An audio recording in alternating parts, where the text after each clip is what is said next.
ये बताओ, कथा था किधर छोटी बोटी कह लेते पेट भरने के लिए।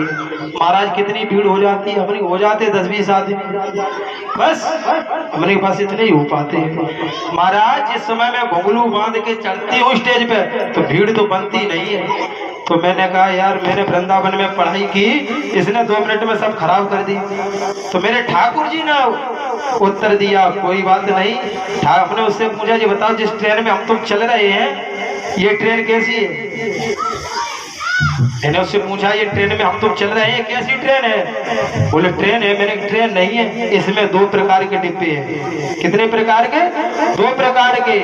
रिजर्वेशन में तो वही चढ़ेगा जिसका रिजर्वेशन होगा, और जर्नल में चाहे कोई चढ़े। हमने की तो हमारी भागवत रिजर्वेशन है, जिसका रिजर्वेशन ठाकुर जी के यहाँ होगा वो ही यहाँ आएगा, और तुम्हारी जर्नल बोगी है चाहे कोई चढ़े इसमें कोई नहीं। इसलिए भगवान से प्रेम करके प्यारे जीवन में सुख तुम्हें तभी मिल सकता है। एक बार बेस्या के बगल में कबीरदास जी की कुटिया थी।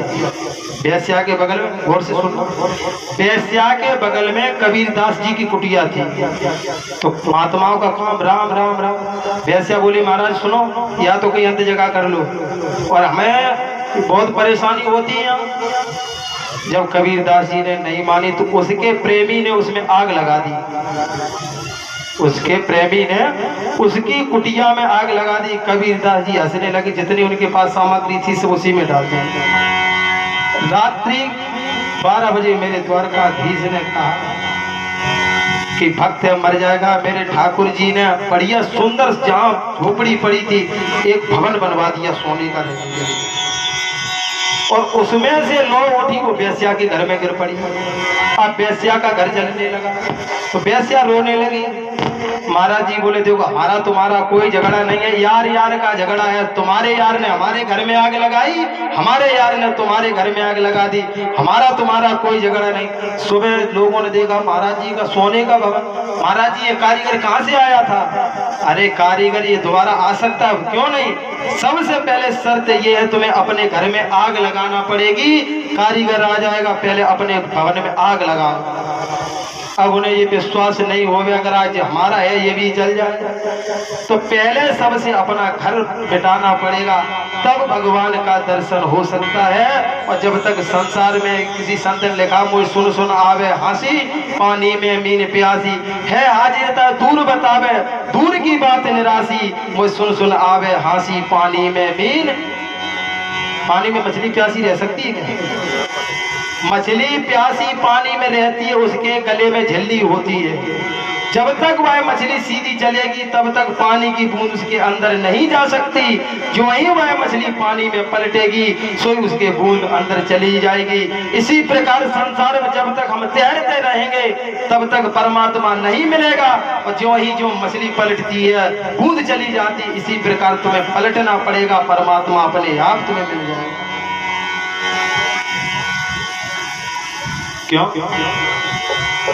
एक दिन एक बकरी जंगल में रह गई। सेठ जी एक बकरी जंगल में रह गई।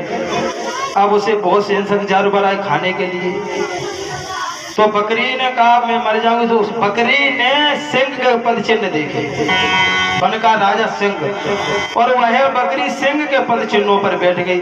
बहुत से इंसान जानवर आए खाने के लिए। बकरी बोली दिखता किसके पैर पे बैठी हूँ? जो सिंह के चरण देकर लौट जा भैया, कौन इससे अभी लड़ेगा, ये मार देगा मेरे को। जब शाम के सिंह लौट करके आया उसने गर्जना की, बकरी वहीं बैठी रही। सिंह ने कहा तुम्हें मेरा भय नहीं लग रहा? बकरी बोली भय तो लग रहा है, पर ये देखो मैं बैठी किसके पद चिन्ह। सिंह ने जो देखे मेरे पद चिन्ह पर बैठी हुई है बकरी।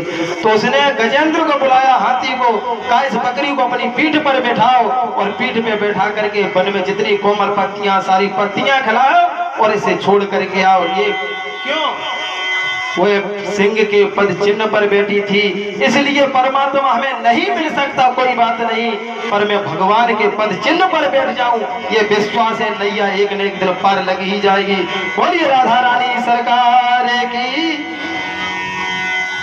कि बड़ा कठिन है मानव का ये, और बड़ा कठिन है मानव का ये, तुम्हें मिलना जन्म दोबारा। हमारा और जीवन है अनमोल।